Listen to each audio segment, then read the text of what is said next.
Okay, so we are partially through. We have essentially that side coated.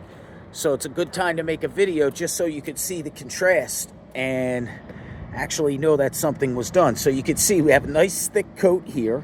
One thing to remember, you want to bring a secondary pair of shoes because you're going to be up here working and then you're going to need to get back through, the property. So have an extra pair of boots to be able to walk.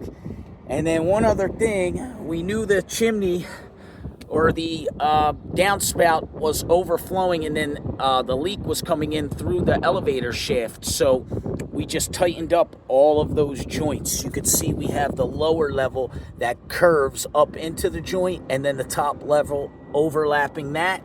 And again, this is the felt tape that has fiber, so it's ready to paint. We can essentially paint right over it.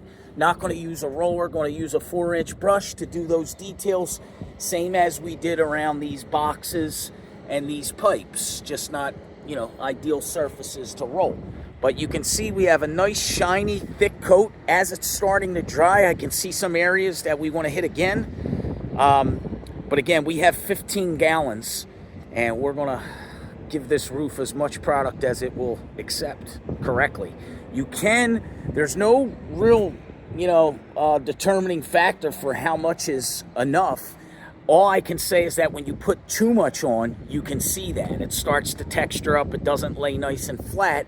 I can tell you these 5-gallon buckets, as per the manufacturer, you're supposed to get 1 square for every gallon and a half. So a gallon and a half equals 1 square. We have, 15 gallons, and I would say we are about 30% of the way through with the rest of this space to paint. And right now we're going to go around the joint here on the elevator shaft housing for the equipment with a brush, and then we'll get this middle section rolled out as well.